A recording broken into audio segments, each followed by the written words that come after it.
Carboxylic अम्ल होता क्या है? बेंजीन है और बेंजीन पर कोई भी एल्काइल ग्रुप है, उसमें कितने भी कार्बन हो, कितनी भी लंबी श्रृंखला हो, पहला जो कार्बन है वो कार्बोक्सिलिक अम्ल में बदल जाता है। जब अपन एसिड हैलाइड के साथ NH3 की रिएक्शन कराते हैं नॉर्मल टेम्परेचर पर तो डायरेक्टली एमाइड बन जाएगा।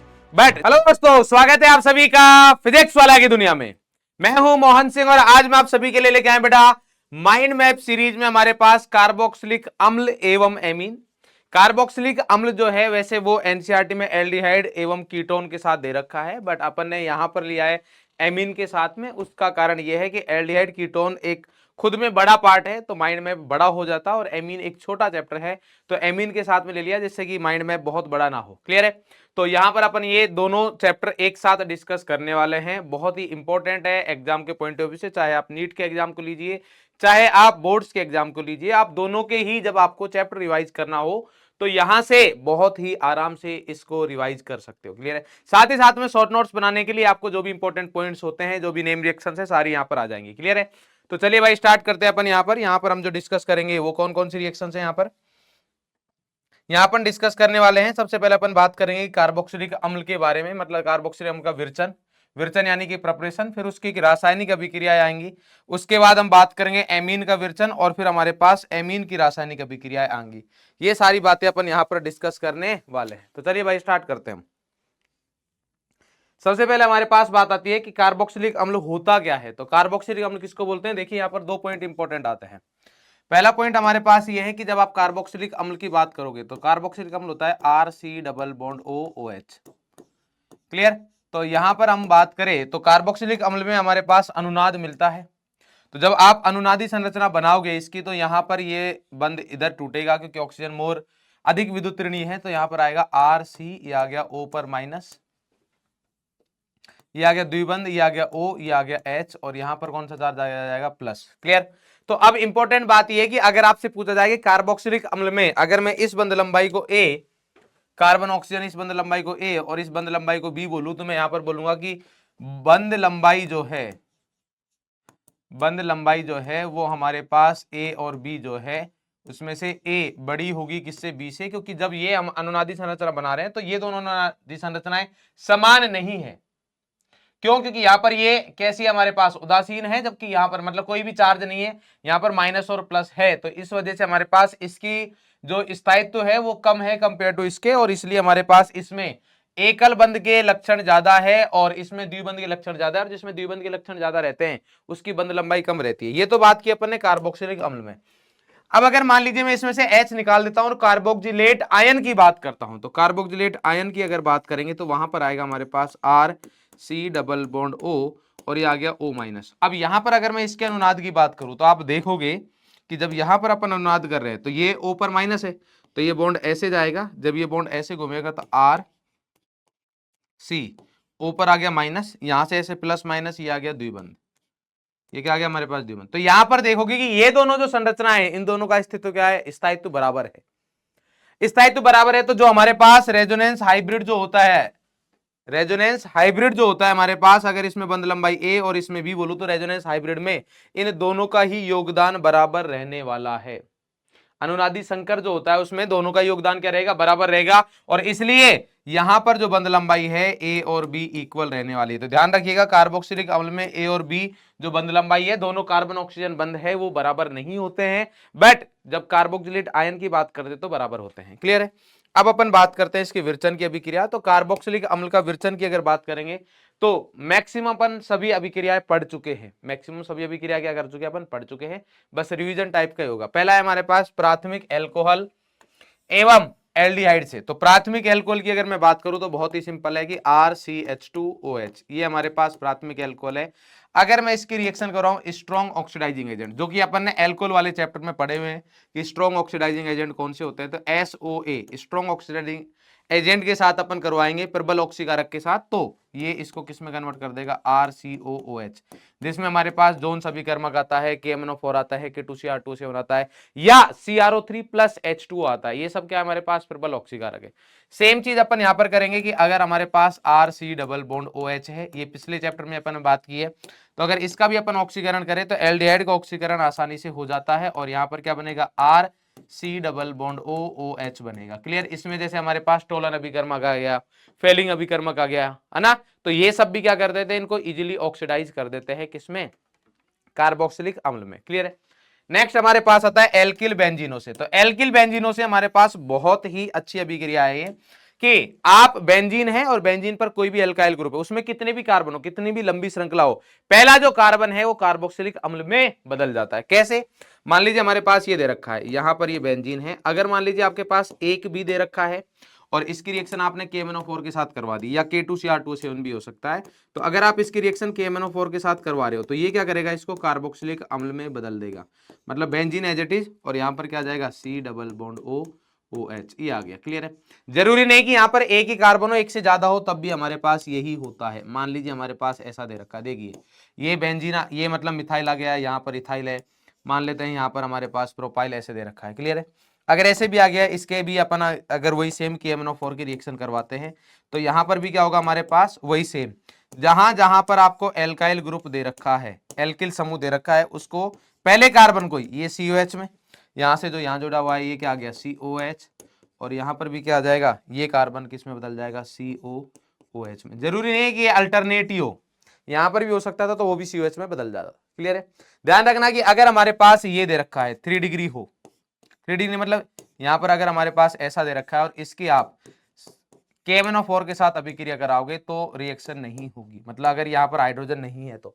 हाँ, अगर बहुत ज्यादा अधिक तापमान कर दे अपन तो फिर इसका तो ये सेम ऐसे रहेगा, बट ये कार्बन जो है ये COH में बदल जाता है, बट वो नीट में नहीं पूछी जाती है बात। क्लियर है, बात समझ में आ गई। अगर मान लीजिए बहुत ज्यादा ताप कर दे, बता देता हूं मैं, KMnO4 और साथ में क्या कर दिया, बहुत ज्यादा हीट, हाई टेम्परेचर, तो उस वाले केस में ये एज इट इज रहेगा, बट ये वाला जो कार्बन है ये COH में बदल जाता है। क्लियर है, डन। ये चलिए भाई, नेक्स्ट बात करते हैं। हमारे पास नेक्स्ट जो है हमारे पास प्रिपरेशन मेथड में, वो है हमारे पास नाइट्राइल एवं एमाइड से। तो ये बात भी अपन कर चुके हैं कि नाइट्राइल और एमाइड की अगर मैं बात करूं तो मैंने साइनाइड से, अगर आपको याद हो तो लास्ट वाले चैप्टर में जब अपन ने एल्डिहाइड कीटोन पढ़ा था तो वहां पर HCN के साथ साइनाइड का योग किया था अपन ने एल्डिहाइड कीटोन के साथ, जहां पर हेलोहाइड्रिन बना, सॉरी साइनोहाइड्रिन बना था। तो साइनोहाइड्रिन की अपन ने कुछ रिएक्शंस की थी, जहां पर एक अपचयन था, दो हाइड्रोलिसिस थे, क्या थे, दो हाइड्रोलिसिस, जल अपघटन थे। तो वही हमारे पास यहां पर आएंगे कि जब आप RCN का, RC ट्रिपल बॉन्ड N का, जब आप यहां पर दो तरीके का आपको मैंने जल अपघटन करवाए थे, अगर आपको याद हो, कि जब अपन यहां पर आंशिक जल अपघटन करते हैं, क्या करते हैं, H2O दे रखा है और साथ में OH माइनस, या फिर मैं बोल दूं कि आंशिक जल अपघटन है। कैसा है, आंशिक जल अपघटन अगर दिया हुआ है तो उस वाले केस में साइनाइड जो है, नाइट्राइल जो है वो एमाइड में बदल जाता है, RC double bond ONH2। Clear है। और अगर मान लीजिए आपको यहां पर पूर्ण जल अपघटन दे रखा है या जलीय माध्यम में अपचयन दे रखा, जलीय माध्यम में जल अपघटन दे रखा है, H3O प्लस लिखा हुआ है, या फिर क्या लिखा हुआ है, पूर्ण जल अपघटन, क्या दिया है, पूर्ण जल अपघटन दिया हुआ है, तो उस वाले केस में क्या करेंगे, यहां पर इसका जल अपघटन के बाद जो बनेगा वो बनेगा कार्बोक्सिलिक अम्ल, RCOH प्लस NH3 बन जाएगा, प्लस क्या बन जाएगा, NH3। अब इसमें इंपॉर्टेंट बात ये कि अगर यहां पर दे रखा है एमाइड से अगर बनाना हो तो एमाइड का एक बार और जल अपघटन कर दीजिए, एमाइड का जब एक बार और जल अपघटन करोगे तो आपको कार्बोक्सिलिक मिल जाएगा। समझ में आ गई बात, मतलब नाइट्राइल का अगर डायरेक्टली पूर्ण जल अपघटन करते हैं तो एसिड मिलेगा, आंशिक जल अपघटन करोगे तो एमाइड मिलेगा, और एमाइड का अगर आपने जल अपघटन कर दिया तो हमारे पास क्या मिल जाएगा, कार्बोक्सिलिक अम्ल। क्लियर। नेक्स्ट है ग्रिग्नार अभिकर्मक से, ये RMGX की रिएक्शन है हमारे पास। RMGX बहुत इंपॉर्टेंट रिएजेंट होता है, तो ग्रिग्नार अभिकर्मक RMGX को बोलते हैं अपन। तो RMGX की अभिक्रिया अगर आप CO2 के साथ कराते हो, C द्विबंध O द्विबंध O, कोई भी R हो सकता है, यहाँ पर PH भी हो सकता है, ऐसी कोई दिक्कत नहीं, इसको कोई फर्क नहीं पड़ता। तो यहाँ पर आंशिक ऋणावेश है, और यहाँ पर अगर बॉन्ड को देखोगे तो यहाँ पर क्या है, आंशिक धनावेश। तो ये जो R है ये कहाँ पर आक्रमण करेगा, इस कार्बन पर, इस कार्बन पर जैसे आक्रमण किया तो यहाँ पर क्या बना, ये R जुड़ गया किसके साथ, इस कार्बन के साथ C, ये द्विबंध एज इट इज आया, डबल बॉन्ड O, यहाँ पर आ गया O माइनस। क्लियर।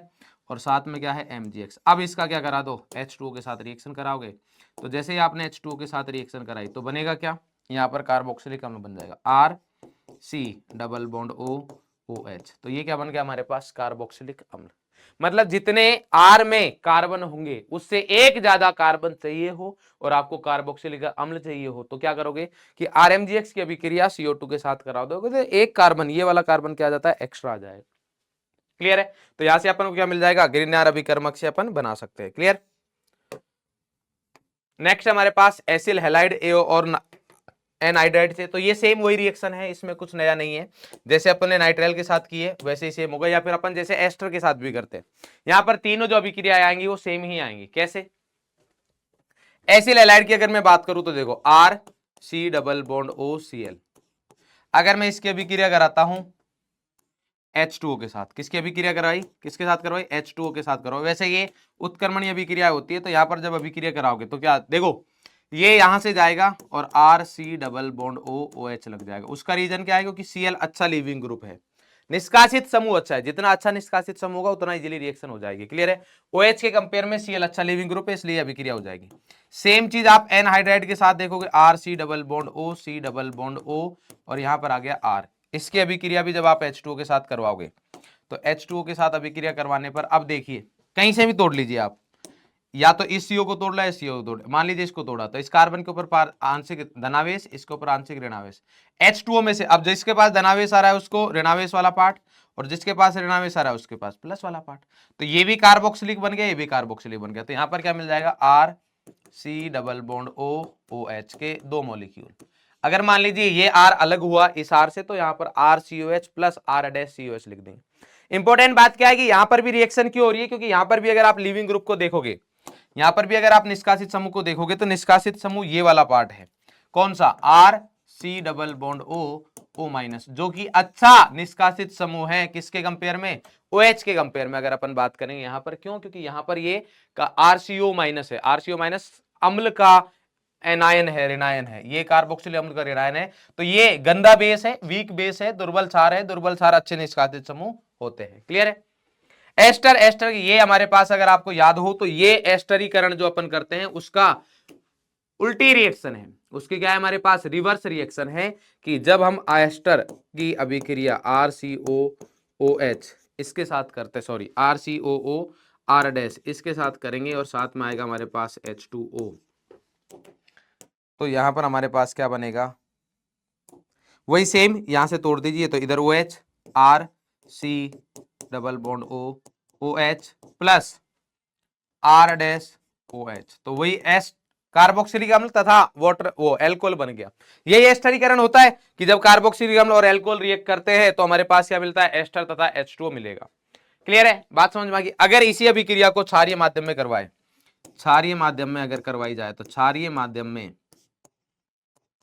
ये अभिक्रिया साबुनीकरण कहलाती है। क्षारीय माध्यम में अभिक्रिया क्या कहलाती है, साबुनीकरण, साबुनीकरण कहलाएगी। और इसका उत्पाद जो है उस वाले केस में ये जो कार्बोक्सिलिक अम्ल है इसकी जगह क्या मिलेगा आपको, RCOO माइनस और साथ में R-OH मिलेगा।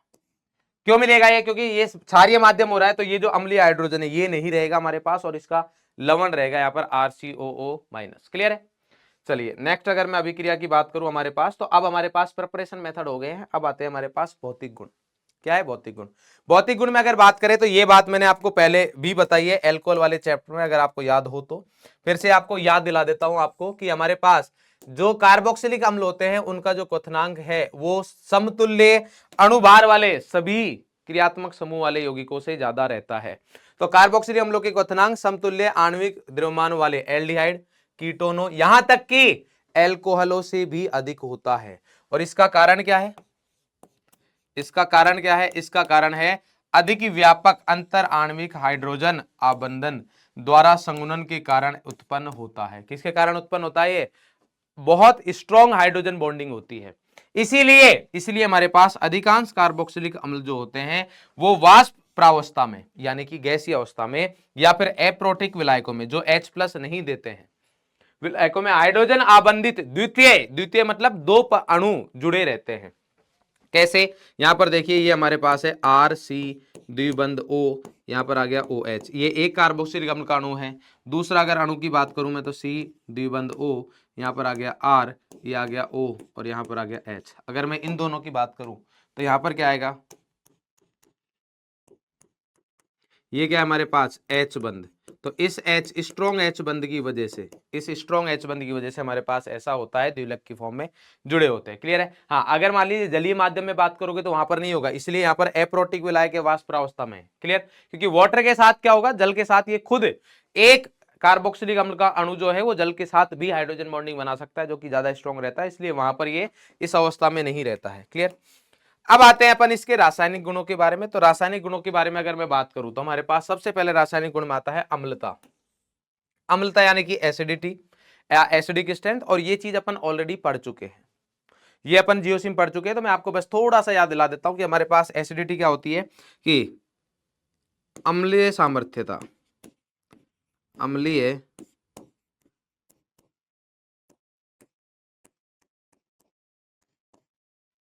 डायरेक्टली प्रोपोर्शनल किसके रहेगी, के ए के समानुपाती, और व्युत्क्रमानुपाती किसके रहेगी, पी के की वैल्यू जो रहती है वो रहती है हमारे पास -m -i, या यहां लिखिए इलेक्ट्रॉन विड्रॉइंग ग्रुप। जो इलेक्ट्रॉन खींचने वाले समूह है उनके डायरेक्टली प्रोपोर्शनल समानुपाती, और इलेक्ट्रॉन देने वाले समूह के व्युत्क्रमानुपाती। खींचने वाले यानी कि जो माइनस वाले हैं, -m -h -i, है ना, और यहाँ पर क्या जाएगा +m +i, इनके व्युत्क्रमानुपाती होता है। इसलिए ये जो ऑर्डर है ये पूरा का पूरा एनसीईआरटी का है। इसमें जो इंपॉर्टेंट ऑर्डर है वो मैं बता देता हूं, जहां पर आपकी नजर हो सकता है ना जाए। ये आपको मैंने आई इफेक्ट में भी बताया था कि दो वीक माइनस आई एक स्ट्रॉन्ग माइनस आई से ज्यादा क्या रहता है, डोमिनेटिंग रहता है, ज्यादा क्या रहता है, डोमिनेटिंग या प्रभावशाली। तो यहां पर देखो 2 Cl का माइनस आई लग रहा है, यहां पर एक NO2 का माइनस आई लग रहा है। आपको पता है कि NO2 का माइनस आई Cl से ज्यादा होता है, बट यहाँ 2 Cl है इसलिए इसकी एसिडिटी ज्यादा है एक NO2 वाले से। क्लियर? तो ये इंपॉर्टेंट है। उसके बाद यहाँ पर तो ये तो कोई दिक्कत नहीं, C ट्रिपल बॉन्ड N है ये। क्लियर? इसमें कोई दिक्कत नहीं। उसके अलावा हमारे पास जो इंपॉर्टेंट आता है वो ये आता है, देखिए HCOH को अगर देखोगे और यहां पर बेंजोइक एसिड को देखोगे, तो इन दोनों में से अगर देखा जाए तो HCOH की एसिडिटी ज्यादा है बेंजोइक एसिड से। उसका रीजन ये है कि H का 0 इफेक्ट होता है, C6H5 का वैसे -i होता है, बट इसका +m भी होता है। बेंजीन अनुनाद के थ्रू इलेक्ट्रॉन देता है, जिसकी वजह से एनायन ऋणायन की स्थायित्व मतलब +m क्या करता है, वो अम्लीय सामर्थ्यता को क्या करता है, कम करता है। इसकी वजह से HCOH जो कि फॉर्मिक एसिड है उसकी अम्लीय सामर्थ्यता ज्यादा है, ध्यान रखना। उसके बाद वालों की कमी होती है, जैसे यहाँ पर CH3COH आ गया या CH3CH2, उसके अलावा कोई भी एसिड हो हमारे पास, वो जनरली हमारे पास क्या रहेगा, HCOH से ज्यादा जो अम्लीय हाइड्रोजन अम्लीय कार्बोक्सिलिक अम्ल है वो यहां पर बेंजोइक एसिड से ज्यादा अम्लीय होते हैं। बट ये ध्यान रखना कि फॉर्मिक और बेंजोइक में से फॉर्मिक अम्ल ज्यादा अम्लीय होता है। क्लियर? बाकी अम्लीयता के अपन ने क्वेश्चंस करवा रखे हैं सारे। अब यहां पर हम जब अभिक्रिया करेंगे तो हमारे पास अभिक्रिया है, पहली अभिक्रिया है कि ऐसी अभिक्रिया है, देखो कार्बोक्सिलिक अम्ल को अगर देखा जाए तो उसकी रासायनिक अभिक्रिया में जब बात करोगे तो RC डबल बॉन्ड OOH पहले अभिक्रिया आती है, जब हमारे पास वो OH ये H बंद टूटे, ऑक्सीजन और हाइड्रोजन बंद टूटे, जो कि अम्लीय वाली रिएक्शन होगी। दूसरी हमारे पास आगे कि ये वाला बंद टूटे, कार्बन ऑक्सीजन वाला। तो अभी अपन इन्हीं अभिक्रियाओं की बात कर रहे हैं जहां पर क्या है, COH आबंध का विदलन होगा। किसका हो, COH बंध का विदलन। COH का बोल दीजिए विदलन, या फिर हमारे पास क्या बोल दीजिए आप कि यहां पर ये C और OH मतलब ऑक्सीजन और कार्बन और ऑक्सीजन हाइड्रोजन वाला बॉन्ड टूट रहा है। क्लियर? यहां पर जब आप अभिक्रियाओं की बात करोगे तो हमारे पास बहुत ही नॉर्मल सी रिएक्शंस आएंगी, जिनमें हमारे पास पहली अभिक्रिया एनहाइड्राइड का विरचन। तो एनहाइड्राइड मैंने जब आपको आईयूपीएसी जब स्टार्टिंग में पहले लेक्चर में आईयूपीएसी का नामकरण करवाया था, नामकरण जब अपन करवा रहे थे आईयूपीएसी नामकरण, तो वहां पर जब एनहाइड्राइड का नामकरण करवाया था तो मैंने आपको बताया था कि एनहाइड्राइड जो है वो कार्बोक्सिलिक अम्ल से ही बनता है जब H2O निकल जाता है। तो सेम चीज है हमारे पास कि यहां पर क्या होता है कि अभिकर्मक यूज करते हैं अपन, H2SO4 आ गया। क्लियर? या फिर हमारे पास आ जाता है P2O5, ये बहुत इंपॉर्टेंट है P2O5, या फिर हमारे पास आ गया P2O5 की जगह क्या आ सकता है, H3PO4 जैसा आ गया। क्लियर? तो ये सब क्या है, डिहाइड्रेटिंग एजेंट है। H3PO4 ये P2O5 का तो इवन ये भी रहता है कि देखो RC डबल बॉन्ड ONH2, ये इंपॉर्टेंट रिएक्शन इसलिए मैं बता रहा हूं। यहाँ पर एमाइड की रिएक्शन जब आप P2O5 के साथ कराते हो तो ये क्या है, डिहाइड्रेटिंग एजेंट है, मतलब H2O को बाहर निकालता है। तो यहाँ से H2 यहाँ से O जाएगा तो आपके पास यहाँ RC ट्रिपल बॉन्ड N बन जाता है। क्या बन जाता है, नाइट्राइल। ये एक इंपॉर्टेंट रिएक्शन है। P2O5 क्या होता है, डिहाइड्रेटिंग एजेंट, मतलब H2O को निकालता है। क्लियर है? तो सेम चीज यहां पर करेगा कि जब आप कार्बोक्सिलिक अम्ल के साथ अभिक्रिया करवाओगे, RC double bond OOH plus यहां पर आ गया HO और यहां पर आ गया C double bond OOH, sorry R। तो ये जब आपने अभिक्रिया करवाई तो यहां से ये OH बंद टूट रहा है, क्या हो रहा है, OH बंद टूट रहा है। और जब ये OH बंद टूटेगा तो हमारे पास क्या बनेगा, यहां पर देखोगे आप RC डबल बॉन्ड O और यहां पर क्या आ गया, ये वाला ऑक्सीजन, ये आ गया C डबल बॉन्ड OR और ये क्या है हमारे पास, ये एनहाइड्राइड है। तो एनहाइड्राइड क्या होता है, H2SO4 या P2O5 या H3PO4 के विरचन से मतलब इनके साथ रिएक्शन करवाते हैं तो हमारे पास एनहाइड्राइड बनता है -H2O निकल के, क्या निकलता है, -H2 निकल के। एस्टरीकरण वाली अभिक्रिया तो अपन ने कर ही रखी है, एल्कोहल वाले चैप्टर में की थी हमारे पास। एस्टरीकरण में क्या होता है, अभी थोड़ी देर पहले भी बात की अपन ने कि RC double bond OOH plus यहां पर आ गया HOR डैश, एल्कोहल और जब कार्बोक्सिलिक अम्ल अभिक्रिया करते हैं अम्लीय माध्यम में, किसमें करते हैं, अम्लीय माध्यम में, तो एस्टर तथा जल बनता है, क्या बनता है, एस्टर तथा जल। तो यहां पर क्या बनेगा, RC डबल बॉन्ड O और ये बन गया OR डैश। इंपॉर्टेंट बात यह है कि जब जल निकलता है तो उस जल में कौन सा ऑक्सीजन कहां से आया है वो इंपॉर्टेंट है। तो अगर मान लीजिए मैं इसको O18 कर देता हूं, जिससे कि हमें ये पता चल जाए कि भाई साहब OH ऑक्सीजन कहां से आ रहा है इस H2O में। तो ऐसे याद रखोगे आप रिएक्शन को, इस तरीके से याद रख सकते हो कि जिस अणु के पास ऑक्सीजन ज्यादा है उसका OH पार्ट आएगा और जिसके पास ऑक्सीजन कम है उसका ओनली H जाएगा। क्लियर। तो यहां से इसके पास 2 ऑक्सीजन है तो इसका OH जाता है और इसका H जाता है। क्लियर। तो यहां पर ये ऑक्सीजन जो है कार्बो, इसमें O18 था तो इसका ऑक्सीजन गया है मतलब वाटर में आएगा। क्लियर। ये हमारे पास है। डन। चलिए इसके बाद की अगर मैं बात करूं, हमारे पास अब आता है हमारे पास ऐसी अभिक्रिया जिसमें हमारे पास कार्बन और ऑक्सीजन, वही सेम कार्बन ऑक्सीजन आबंध का विदलन हो रहा है। तो यहां पर जब आप बात करोगे अभिक्रियाओं की तो ये सेम वैसे ही अभिक्रिया है जैसी अपन ने एल्कोहल के साथ की है। ये सेम वैसे ही अभिक्रिया है जैसे अपन ने किसके साथ की है, एल्कोहल के साथ। जैसे RC डबल बॉन्ड OOH, तो तीनों अभिक्रिया वही सेम है कि अगर आप इनकी अभिक्रिया करवाओगे, किसके साथ करवाते हो, PCl5 PCl3 या फिर SOCl2 के साथ, तो जो उत्पाद वहां पर बने थे वही सेम है क्योंकि यहां पर भी OH ही निकलेगा। क्या निकलेगा, OH। तो यहां पर अगर मान लीजिए आपने रिएक्शन कराई PCl5 के साथ या फिर आपने रिएक्शन कराई PCl3 के साथ या फिर आप रिएक्शन करा रहे हो SOCl2 थायोनिल क्लोराइड के साथ, तो PCl5 PCl3 मैंने क्या बताया था आपको, अगर याद हो कि सह उत्पाद जो बनेंगे, जिसके पास क्लोरीन ज्यादा है उसके सह उत्पाद में क्लोरीन होंगे और जिसके पास क्लोरीन कम है उसके सह उत्पाद में क्लोरीन नहीं होंगे। तो यहां पर OH को हटा दो, RC डबल बॉन्ड OCl तो बनेगा ही बनेगा। यहां पर भी क्या बनेगा, RC डबल बॉन्ड OCl तो बनेगा ही बनेगा साथ में। अब यहां पर इसके सह उत्पाद में क्या आएगा, क्लोरीन, तो ये POCl3 और क्या आ गया HCl। जबकि यहां पर बात करोगे तो यहां पर बनता है H3PO3, क्या बनेगा, H3PO3। ये हमारे पास बेस्ट है, ये बेस्ट मेथड होता है। उसका रीजन क्या है, क्योंकि सर यहां पर जो सह उत्पाद बनते हैं वो कैसे होते हैं, गैसियस। तो RC डबल बॉन्ड OCl और साथ में आ गया हमारे पास HCl और साथ में आ गया SO2 गैस। तो ये दोनों क्या रहते हैं, गैस रहते हैं, इसलिए ये सबसे अच्छा मेथड है एसिड हैलाइड बनाने का। क्लियर, बात समझ में आ गई। चलिए नेक्स्ट अगर अपन बात करें, हमारे पास अब आता है हमारे पास अमोनिया के साथ अभिक्रिया। ये एक इंपॉर्टेंट अभिक्रिया है। इसमें क्या इंपॉर्टेंट है मैं आपको साथ के साथ बताऊंगा, ध्यान से सुनेंगे। तो जब अपन यहां पर इस अभिक्रिया के बारे में बात करेंगे तो ध्यान से देखना कि जब आप यहां पर, ये कार्बोक्सिलिक अम्ल है, इसकी अभिक्रिया करवाई आपने NH3 के साथ, तो आप सभी को पता है कि ये अम्ल है और ये क्या है हमारे पास क्षार। अम्ल तथा क्षार मिलके क्या बनाते हैं, लवण। तो जब आप इसकी अभिक्रिया करवाओगे कमरे के तापमान पर, कोई हीट नहीं दी हुई है, तो यहां पर लवण मिलता है। क्या मिलेगा, लवण, RC डबल बॉन्ड O और ये मिल गया O माइनस NH4 प्लस, ये लवण मिलेगा। इंपॉर्टेंट बात है, हीट नहीं दी है जब, और अगर मान लीजिए हमारे पास हीट दे दी जाए, क्या दे दी जाए यहां पर, अगर हीट दे दी जाए तो उस वाले केस में यहां से H2O निकल जाएगा और H2O निकलते ही यहां से क्या जाएगा, H2O, तो यहां मिल जाएगा RC डबल बॉन्ड O और ये मिल जाएगा एमाइड। क्लियर। तो ये बहुत इंपॉर्टेंट बात है कि एमाइड तब बनेगा जब हीट दी हुई होगी, अगर हीट नहीं दे रखी है तो एमाइड नहीं बनेगा। एनसीईआरटी की बहुत बहुत बहुत ही इंपॉर्टेंट रिएक्शन है कि यहां पर हमारे पास थैलिक एसिड दे रखा है। क्या दे रखा है, थैलिक एसिड। ये है C double bond O OH और यहाँ पर क्या दे रखा है C double bond OH। Phthalic acid की अगर मैं अभिक्रिया करवाऊं किसके साथ, अमोनिया के साथ, NH3 के साथ रिएक्शन कराई तो 2 कार्बोक्सिलिक अम्ल के मॉलिक्यूल है, तो यहाँ पर मतलब 2 कार्बोक्सिलिक अम्ल है यहाँ पर समूह, तो दोनों तरफ क्या बन जाएगा, सॉल्ट। ये बन गया हमारे पास NH4, यहाँ पर भी बन गया C डबल बॉन्ड ONH4, क्योंकि मैंने यहाँ पर क्या नहीं दी हुई, हीट।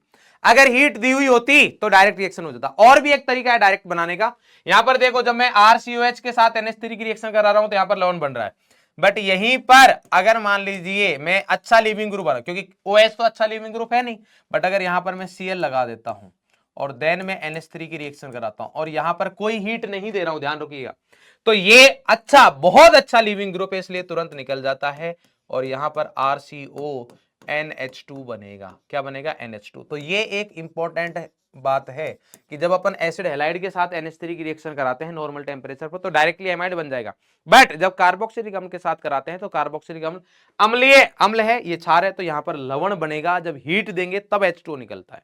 क्लियर है, तो यहां पर ये हमारे पास आ गया। अब अपन क्या दी, हीट, जैसे ही हीट दी तो यहां पर क्या मिल जाएगा, ये आ गया बेंजीन, और बेंजीन के बाद ये बन जाएगा phthalimide, C double bond ONH2, और ये क्या बन गया, C double bond ONH2। Important बात ये है थैलिक एसिड, थैलिक अम्ल, ये क्या है, थैलिक अम्ल। क्लियर, जब इसके साथ रिएक्शन कराओगे तो ये बनेगा थैलेमाइड। अगर आप इसको आगे और ज्यादा हीट देते हो तो अब यहां से जो निकलने वाला जो अणु है वो हमारे पास है NH3। कौन निकलेगा, NH3। तो यहां से NH2, यहां से H गया, तो ये NH3 निकलने के बाद में जो ये बहुत इंपॉर्टेंट है, क्योंकि आगे नेक्स्ट वाले चैप्टर में जब एमीन में बात करेंगे तो हमारे पास इसके नाम से एक रिएक्शन आने वाली है, तो ये बन जाएगा, यहां से NH बनेगा। इसको, ये है थैलेमाइड, ध्यान से सुनिएगा, ये क्या है, थैलेमाइड, और ये है थैलीमाइड। ये क्या है, थैलीमाइड। बात समझ में आ गई, थैलेमाइड, और ये क्या है, थैलीमाइड। तो ये इंपॉर्टेंट है, थैलीमाइड में हमारे पास एक ही NH आएगा, थैलेमाइड में हमारे पास CONH2, मतलब जो थैलिक एसिड से जो बन रहा है वो थैलेमाइड है, जो थैलेमाइड से जो बन रहा है वो क्या है, थैलीमाइड। क्लियर, तो ये हमारे पास इंपॉर्टेंट रिएक्शन है। अब आती है हमारे पास COH की रिएक्शन। तो COH की जो रिएक्शन है हमारे पास मेनली अपन पहले पढ़ चुके हैं।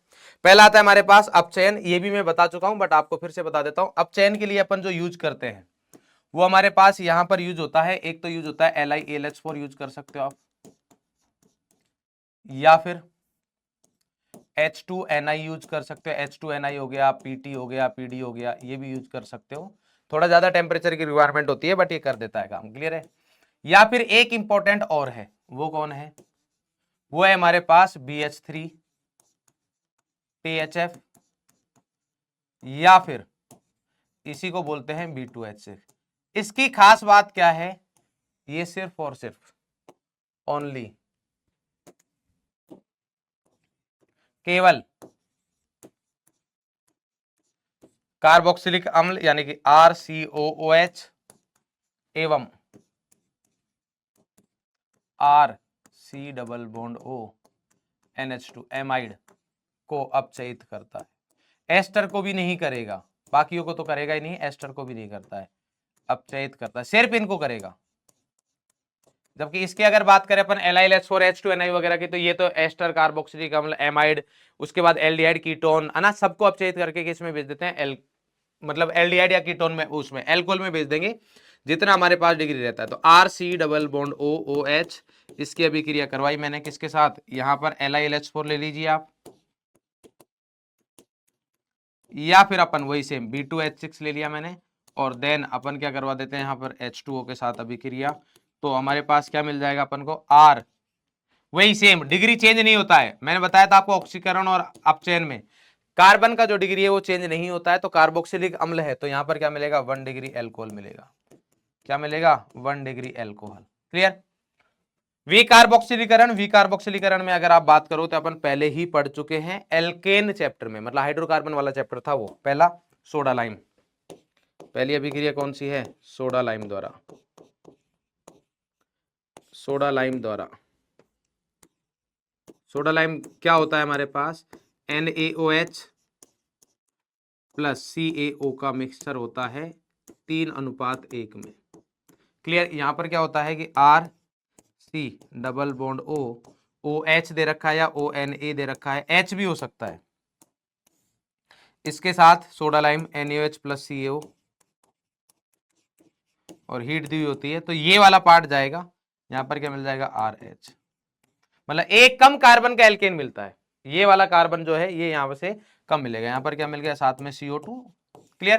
तो ये हमारे पास एक कम कार्बन का क्या मिलता है अपन को, कार्बोक्सिलिक अम्ल मिले, वो एल्केन मिलेगा, क्या मिलेगा, एल्केन। यहां पर लिख दीजिए ये हमारे पास है एल्केन। डन है। अगर इसी में मैं आगे बात करूं हमारे पास कि सोडा लाइम द्वारा हो गया, एक है हमारे पास कोलबे,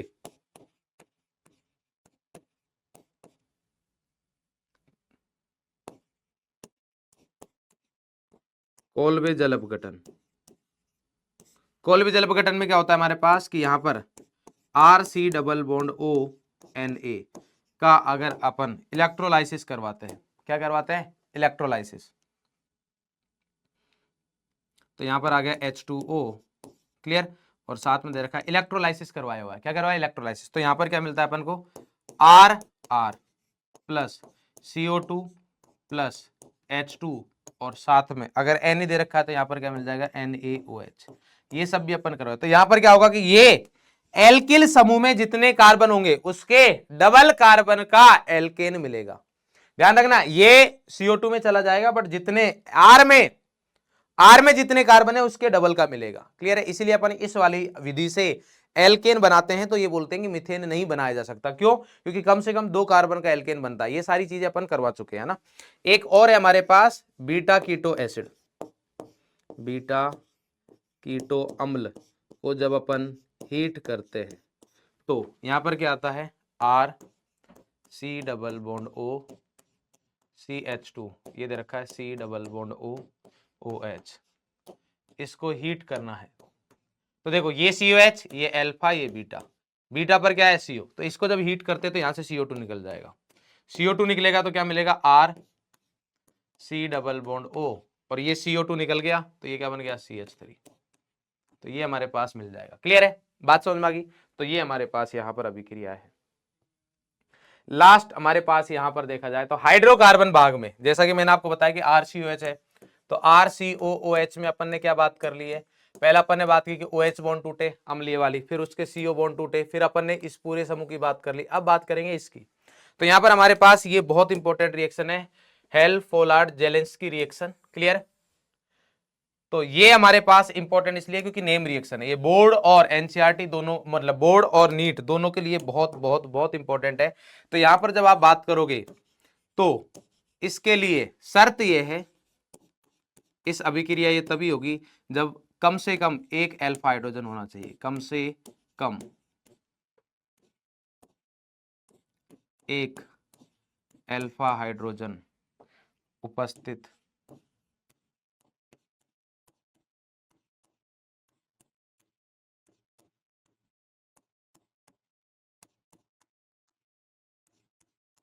कम से कम क्या होना चाहिए, एक अल्फा हाइड्रोजन उपस्थित होना चाहिए। अगर अल्फा हाइड्रोजन नहीं है तो यह अभिक्रिया नहीं होगी। होगा क्या इसमें, यहां पर बहुत सिंपल है, RCH2 C double bond OOH। Alpha hydrogen किसको बोलते हैं, इसके जस्ट पास वाला कार्बन अल्फा कार्बन है, मतलब यहां पर हाइड्रोजन होना चाहिए।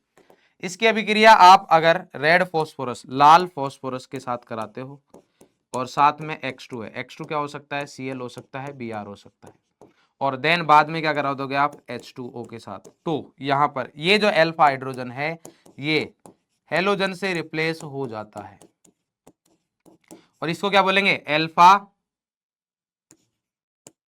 हेलो कार्बोक्सिलिक अम्ल,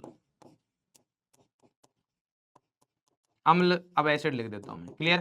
तो यहां पर क्या आप ऐसा बोल सकते हो, यहां पर क्या आप ऐसा बोल सकते हो, मेरे हिसाब से तो बोल देना चाहिए, कैसा, कि सर फॉर्मिक एसिड हो गया, कौन सा एसिड हो गया, फॉर्मिक एसिड HCOH, क्या ये अभिक्रिया देगा, HCOH क्या ये अभिक्रिया देगा, नहीं। क्या PH C double bond OH ये अभिक्रिया देगा, नहीं।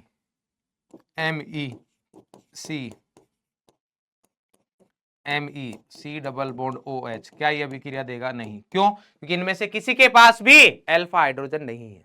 क्लियर। तो ऐसे कार्बोक्सिल अम्ल जिनके पास अल्फा हाइड्रोजन नहीं है वो ये अभिक्रियाएं नहीं देंगे, क्लियर है। क्योंकि यहाँ पर जब क्रियाविधि देखते हैं तो इसमें चलावयवता होती है और चलावयवता के लिए अल्फा हाइड्रोजन का होना जरूरी है।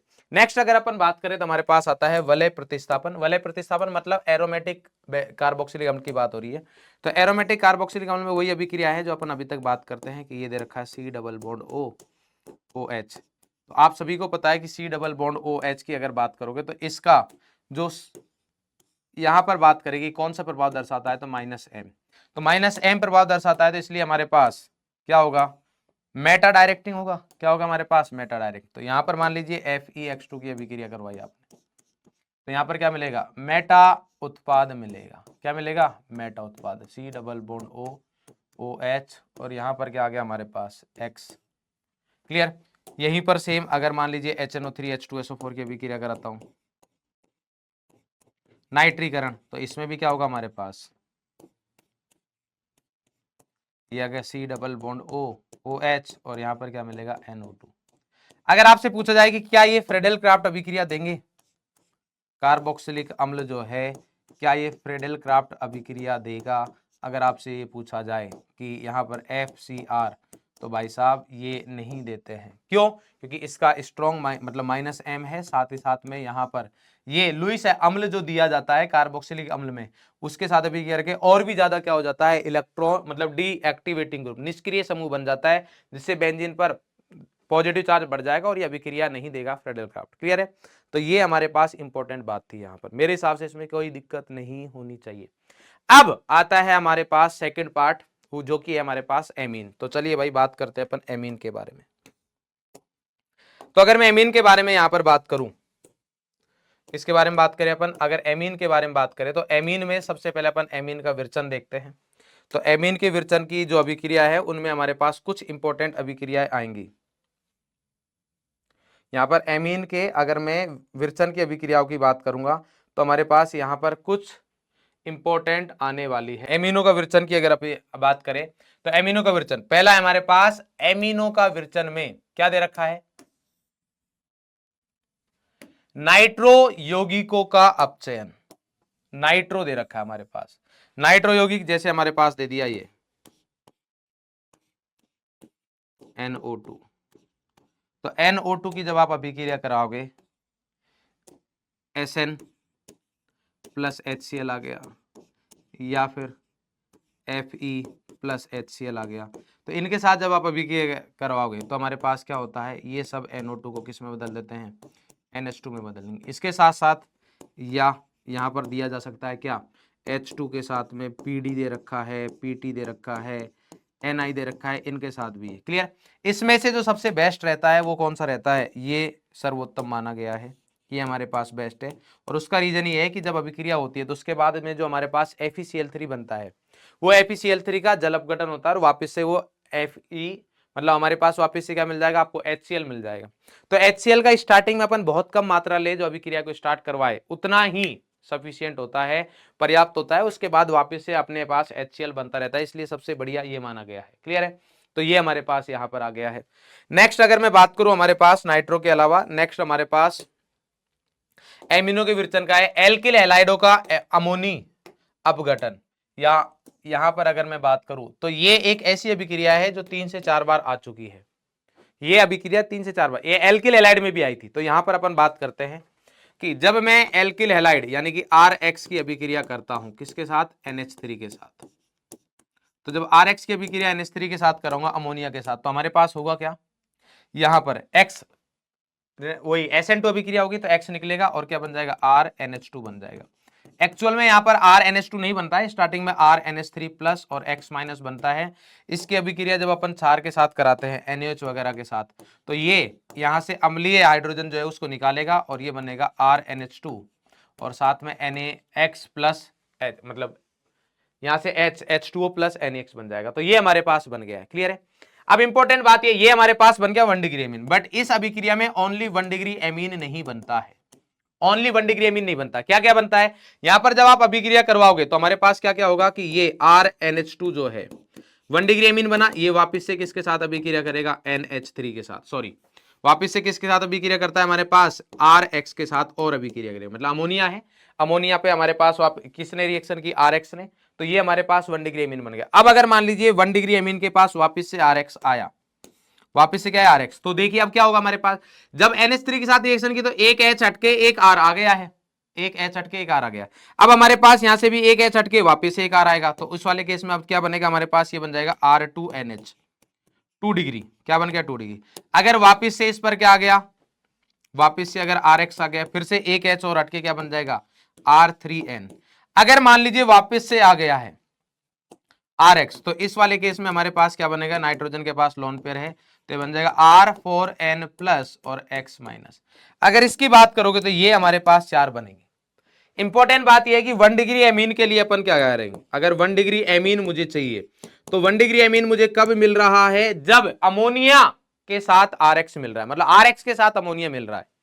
अगर बाकियों के साथ RX मिल गया तो दिक्कत है, मतलब 2 डिग्री, 3 डिग्री और टेट्रा अमोनियम लवण जो है वो तब मिल रहा है जब RX अभिक्रिया कर रहा है। तो आधिक्य में RX ना होके अगर NH3 रहेगा तो हमारे पास, क्योंकि RX को अगर हमेशा NH3 मिलेगा तो 1 डिग्री एमीन मिलेगा, तो मैं बोलूंगा 1 डिग्री एमीन के लिए अपन क्या करेंगे, RX को, सॉरी NH3 को आधिक्य में लेंगे। किसको लेंगे, NH3 को आधिक्य में लेना है। ये हमारे पास आगे रिएक्शन भी आएगी, तब मैं आपको बताऊंगा कि अपन ने प्रिपरेशन में पढ़ा था। NH3 को किस में लेना है, आधिक्य में। अगर आपको 1 डिग्री एमीन चाहिए ज्यादा क्वांटिटी में, ज्यादा लब्धि में, तो हमारे पास क्या होगा कि 1 डिग्री एमीन के लिए NH3 अमोनिया को आधिक्य में लेना पड़ेगा। नेक्स्ट है नाइट्राइलो का अपचयन। तो नाइट्राइलो का अपचयन अपन बहुत इजीली करवा सकते हैं। हमारे पास यहां पर आ गया RCN। RCN का जब मैं अपचयन कराऊंगा तो RCN का अपचयन मैंने करवाया LiAlH4 के साथ, तो LiAlH4 के साथ कराया तो सिंपल LiAlH4 हो सकता है, या फिर H2Ni वगैरह हो, H2Ni, PT, PD, है ना, ये सब हो। तो ये क्या करता है, वही सेम RCH2NH2, 1 डिग्री एमीन मिल जाएगा। क्या मिल जाएगा, 1 डिग्री एमीन। अगर यहीं पर इन्हीं के साथ RNC की अभिक्रिया करवा दूं मैं, आइसोनाइट्राइल, तो आइसोनाइट्राइल से क्या होगा हमारे पास, आइसोनाइट्राइल के साथ अगर मैं इन्हीं की रिएक्शन कराती, LiAlH4 वगैरह हुआ, है ना, या फिर हमारे पास क्या हुआ, H2 के साथ में Ni, PT, PD, इनके साथ अभिक्रिया करा दो, तो ये NC है। तो मैंने बताया कि जब कभी भी हमारे पास अपचयन होता है डिग्री चेंज नहीं होता है, तो ये कार्बन का 1D, मतलब ये कार्बन नाइट्रोजन के साथ जुड़ा हुआ है तो इसी के साथ जुड़ा होगा NH, और यहां पर आ गया CH3, मतलब यहां पर जो एमीन मिलेगा वो कौन सा मिलेगा, 2 डिग्री एमीन। तो अगर आइसोनाइट्राइल का अपचयन करा रहा हूं तो 2 डिग्री एमाइन मिलेगा, और अगर नाइट्राइल का अपचयन करा रहा हूं तो 1 डिग्री। यहां पर एक नेम रिएक्शन भी आती है। नेम रिएक्शन क्या है कि अगर मान लीजिए मैं साइनाइड का अपचयन किसके साथ करा दूं, Na प्लस C2H5OH के साथ करा दूं। Na के साथ में क्या ले लिया मैंने, C2H5OH। तो ये जो अभिक्रिया होती है इसको बोलते हैं मेंडियस अभिक्रिया, मेंडियस अभिक्रिया या मेंडियस अपचयन बोल देते हैं। क्लियर। तो इस वाले केस में हमारे पास क्या बनेगा वही प्रोडक्ट RCH2NH2, बस इस अभिक्रिया का नाम इंपॉर्टेंट है। अगर आपको याद हो तो बहुत अच्छी बात है, नहीं हो तो मैं आपको बता देता हूं कि यही सेम चीज अगर अपन RC≡OH या फिर R एल्डिहाइड कीटोन के साथ करवाए और सेम अपचायक है Na के साथ में क्या दे रखा है, C2H5OH, तो यहां पर क्या बनेगा, इसका अपचयन होगा तो एल्डिहाइड होगा, तो 1 डिग्री एल्कोहल, RC यहां पर आ गया OH, यहां पर H, ये 1 डिग्री एल्कोहल, या फिर क्या मिल जाएगा अपन को, R 2 डिग्री एल्कोहल। क्लियर।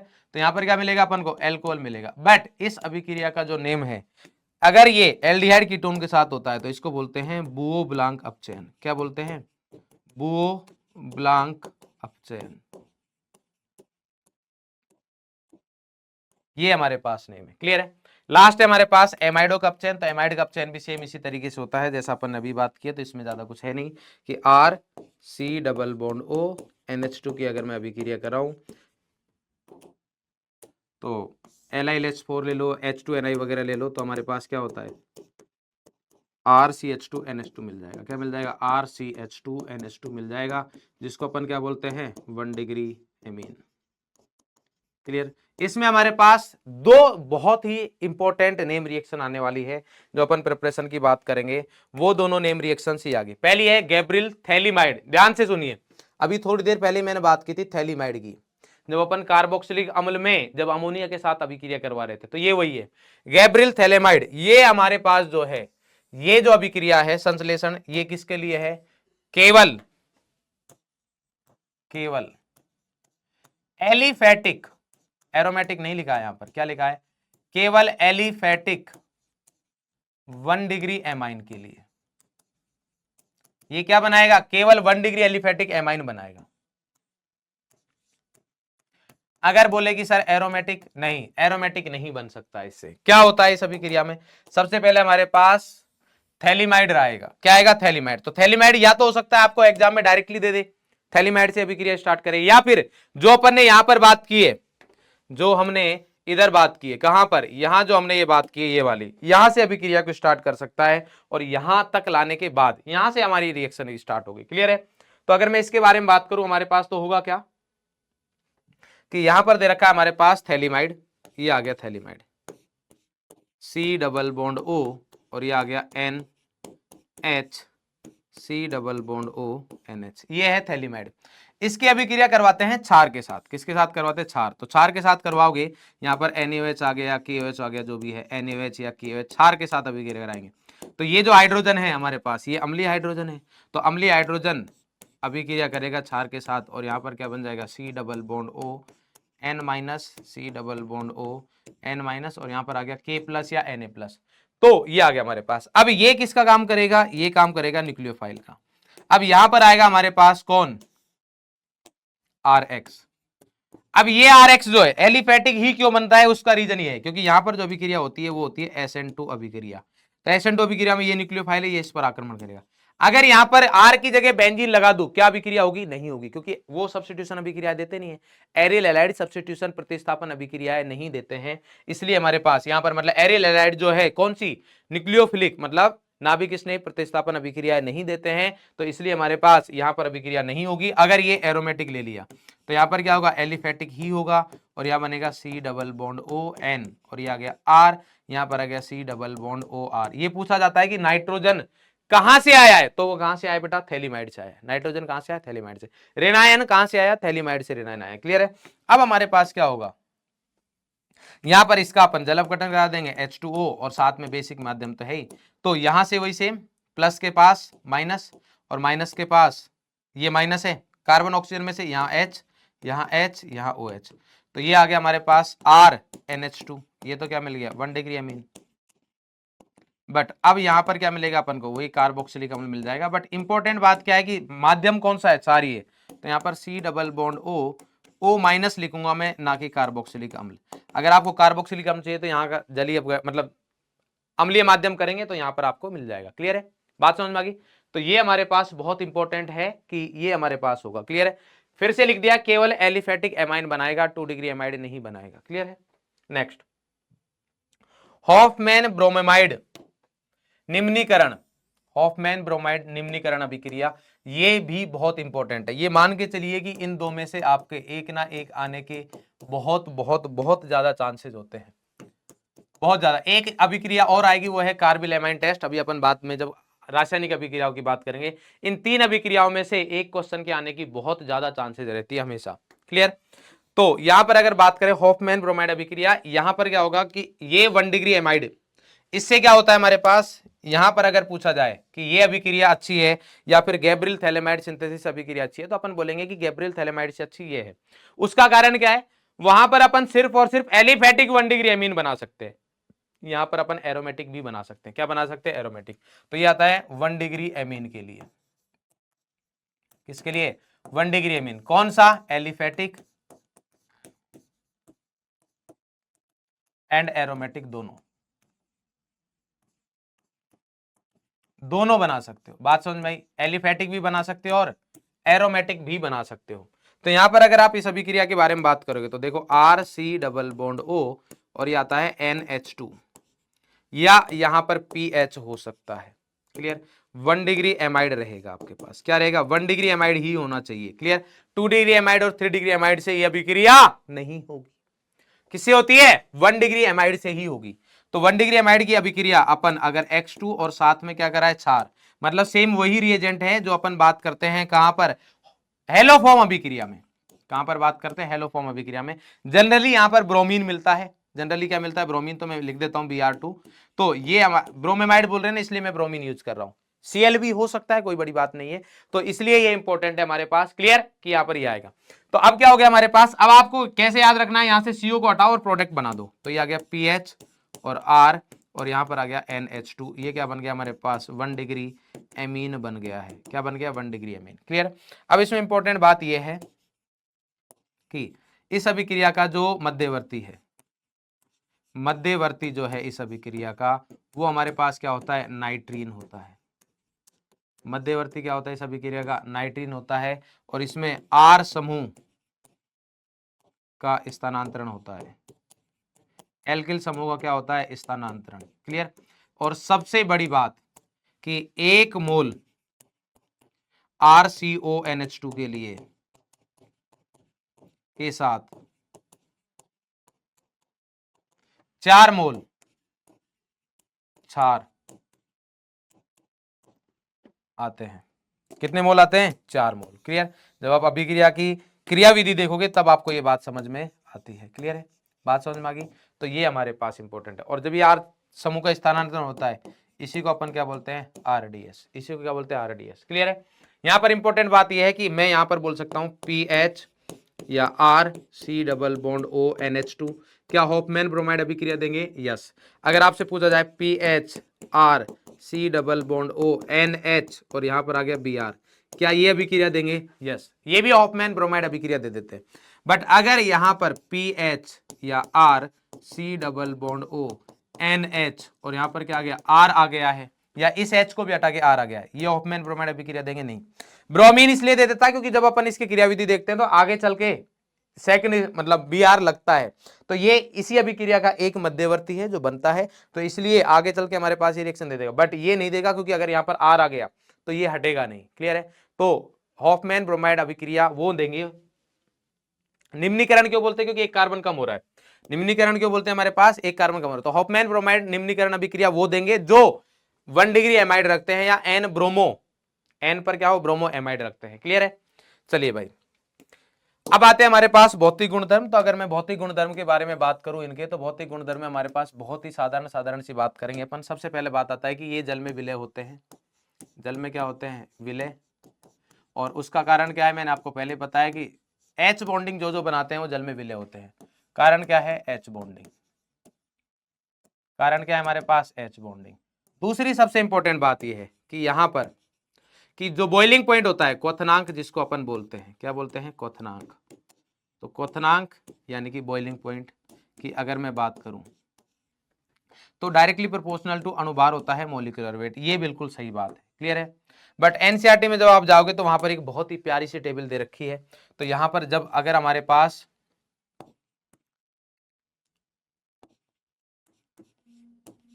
समतुल्य अणुभार वाले हो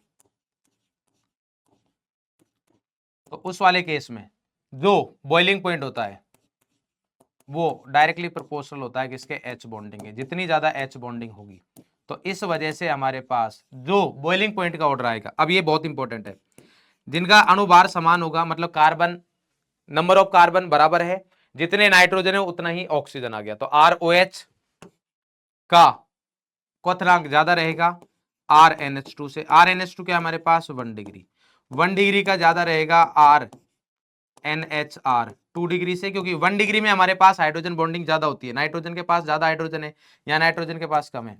इसका और कम होगा हमारे पास R3N का, किससे, 2 डिग्री से भी, क्योंकि यहां पर तो ये खुद के साथ हाइड्रोजन बॉन्डिंग बना ही नहीं सकते, क्योंकि यहां पर क्या नहीं है, H ही नहीं है अधिक विद्युत 3D परमाणु के साथ। तो ये क्या होगा, 3 डिग्री, और फिर आ जाएगा हमारे पास एल्केन। टेबल दे रखी है जिसमें ब्यूटेन का 1 degree amine, 2 degree amine, 3 degree amine और एल्कोहल बना रखा है, और वहां पर आपको बॉइलिंग पॉइंट का ऑर्डर मतलब वैल्यू दे रखी है। वैल्यू नहीं पूछेगा बट आपसे क्रम पूछ सकता है, तो ये बहुत बहुत बहुत इंपॉर्टेंट है। क्लियर। ये हमारे पास बहुत बहुत इंपॉर्टेंट है। मेरे हिसाब से बात आप सभी को समझ में आ गई होगी। अब अपन आते हैं इसकी रासायनिक अभिक्रिया में। तो रासायनिक अभिक्रिया में हमारे पास और भी अभिक्रियाएं आती है, जैसे क्षारीय माध्यम, मतलब क्षारीय स्ट्रेंथ वगैरह, तो वो सारी चीजें अपन जब जीओसी पढ़ा था तो वहां पर पढ़ चुके हैं। इंपॉर्टेंट है, पहले बता रहा हूं, इंपॉर्टेंट है वो, बट अपन पढ़ चुके हैं। एसिलन या इसी को बोलते हैं एसाइलेशन। तो इस अभिक्रिया की अगर मैं बात करूं तो हमारे पास बहुत बहुत ही सिंपल सी अभिक्रिया है, इसमें ज्यादा कुछ है नहीं। देखो अगर मैं RNH2 की बात करूं और यहां पर क्या गया RC डबल बॉन्ड OCl, तो होता क्या है हमारे पास इस अभिक्रिया की जब आप बात करोगे तो यहां पर वही सेम H जाएगा, यहां से Cl जाएगा और यहां पर क्या बन जाएगा, मतलब ये कुल मिला के नाइट्रोजन जो है इस पर अभिक्रिया करता है, ये अच्छा लिविंग ग्रुप है, निकल जाएगा। यहाँ क्या बनेगा RC डबल बॉन्ड O और यहां पर क्या आ गया, ये आ गया इसके साथ NH और ये आ गया R, क्लियर, ये आ गया और साथ में आएगा HCl। इस HCl को अब ये कौन सी है, उत्क्रमणीय अभिक्रिया है, तो अगर मेरे को ज्यादा उत्पाद चाहिए तो उसके लिए मैं करता क्या हूं हमारे पास कि यहां पर पिरीडीन के साथ अभिक्रिया कराता हूं। पिरीडीन क्या है हमारे पास, क्षार, पिरीडीन क्या होता है, क्षार, तो वो जो क्षार है वो हमारे पास इस अम्ल के साथ अभिक्रिया कर लेता है, इस अम्ल के साथ क्या कर लेगा, अभिक्रिया कर लेगा, जिससे कि ये खत्म होता जाएगा और अभिक्रिया जो है वो हमारे पास फॉरवर्ड रिएक्शन में रहती है। अभिक्रिया किस में रहेगी, फॉरवर्ड रिएक्शन में ज्यादा रहेगी हमारे पास, क्लियर, फॉरवर्ड डायरेक्शन में, क्लियर। तो ये बहुत बहुत बहुत इंपॉर्टेंट बात है। ये हो गया 1 डिग्री एमीन। अगर मैं यही अभिक्रिया किसके साथ कराऊं, 2 डिग्री एमीन के साथ, किसके साथ कराऊं, 2 डिग्री एमीन के साथ कराऊं, RNH और यहां पर आ गया R, क्या इसके साथ अभिक्रिया हो जाएगी, यस, इसके साथ भी अभिक्रिया हो जाएगी, RC डबल बॉन्ड OCl है, वही सेम हम वही सेम पिरीडीन के साथ अभिक्रिया करवाएंगे, तो यहां पर क्या बनेगा RC डबल बॉन्ड O, अब ये आ गया NRR और साथ में HCl, जिसको HCl किसके साथ अभिक्रिया कर लेगा, पिरीडीन के साथ। ये हो गया हमारे पास 2 डिग्री एमीन के साथ। अगर मैं यही अभिक्रिया किसके साथ कराऊं, RNRR, अगर मैंने 3 डिग्री एमीन के साथ अभिक्रिया कराई तो क्या यहां पर ये हाइड्रोजन है, जो हमारे पास यहां से हाइड्रोजन हट रहा है, क्या ये हाइड्रोजन है, नहीं, तो ये 3 डिग्री एमीन है, इसके साथ अगर मैं ये अभिक्रिया करवाऊंगा तो नो रिएक्शन, तो अभिक्रिया नहीं होती है, क्लियर, तो अभिक्रिया नहीं होती है। अगर यही रिएक्शन में यहां पर R की जगह PS ले लूं, मतलब बेंजोइल क्लोराइड के साथ कराऊं, तो उस अभिक्रिया को अपन बोलते हैं बेंजिलीकरण, क्लियर, बेंजाइलीकरण, क्लियर। चलिए भाई नेक्स्ट हमारे पास आती है यहाँ पर कार्बिल एमाइन अभिक्रिया, जो मैंने आपको बोली थी कि ये हमारे पास तीसरी इंपॉर्टेंट अभिक्रिया है, जो नेम रिएक्शन है, कौन सी है, कार्बिल एमीन अभिक्रिया, या इसको आइसोसाइनाइड टेस्ट भी बोलते हैं।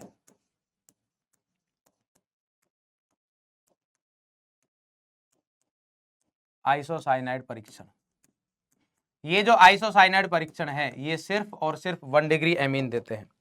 ये जो आइसोसाइनाइड परीक्षण है ये सिर्फ और सिर्फ कौन देता है, ओनली हमारे पास 1 डिग्री एमीन ही देते हैं। कौन देता है, ओनली 1 डिग्री एमीन, केवल 1 डिग्री एमीन, केवल 1 डिग्री एमीन।